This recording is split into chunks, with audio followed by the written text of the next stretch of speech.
এক বৃদ্ধ ভদ্রলোক তার অসুস্থ স্ত্রীর সমস্ত কাজ নিজের হাতে করতেন।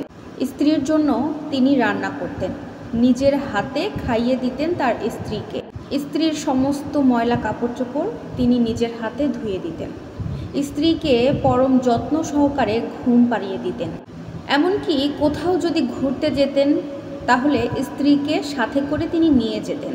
সারা দিনের ভেতরে এক মুহূর্তের জন্য তিনি তার স্ত্রীকে চোখের আড়াল করতেন না। কিন্তু হঠাৎ করে একদিন এক প্রতিবেশী বৃদ্ধাকে জিজ্ঞেস করলেন, অবশ্য সেটা বিরক্তের সাথেই একটু জিজ্ঞেস করলেন, আপনি সারাদিন আপনার স্ত্রীর সাথে কেন থাকেন? আপনার নিজস্ব কোনো ব্যক্তিগত কাজ নেই? সব সময় দেখি আপনার স্ত্রীর সাথে এ কাজ করছেন, সে কাজ করছেন, এটা সেটা, সব সময় এত স্ত্রীকে কেন সময় দেন?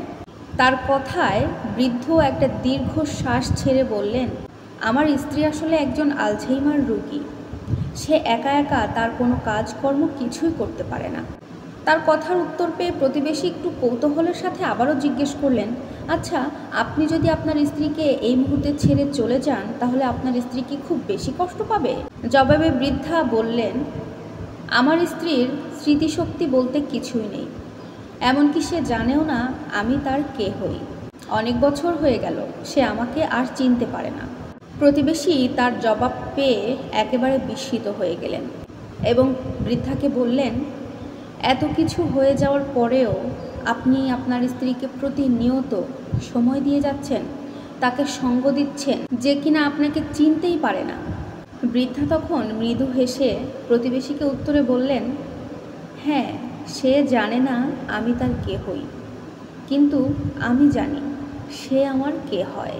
সে হলো আমার ভালোবাসা, আর তাই প্রতিনিয়ত তাকে আমি সঙ্গ দিয়ে যাই। হ্যাঁ, এটাই হচ্ছে প্রকৃত ভালোবাসা।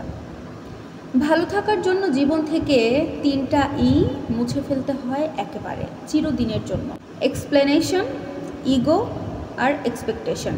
যারা আপনার সম্পর্কে একটা বাজে ধারণা নিয়ে বসে আছে, তাকে আপনি আপনার সম্পর্কে যতই ব্যাখ্যা দেন সেটা তাদের মন মতো কখনোই হবে না। তারা আপনাকে ভুল বোঝার জন্য কোনো না কোনো ভুল বের করেই নেবে।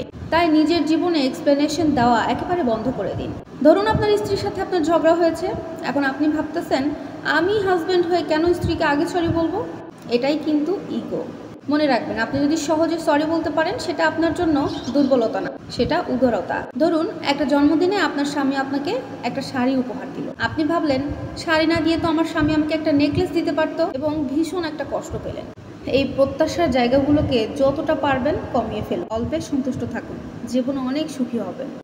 বৃদ্ধা তার অসুস্থ স্ত্রীকে অনেক বছর ধরে কোনো রকম কোনো এক্সপেকটেশন, কোনো রকম কোনো এক্সপ্লেনেশন, কোনো রকম কোনো ইগো ছাড়া সেবা করে যাচ্ছে।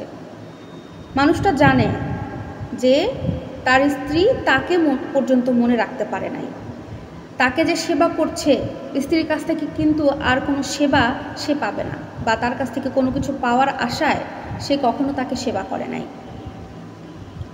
এই জিনিসগুলো সে ত্যাগ করতে পেরেছে বলেই অসুস্থ স্ত্রীকে নিয়ে সে জীবনে হ্যাপি আছে, শান্তিতে আছে।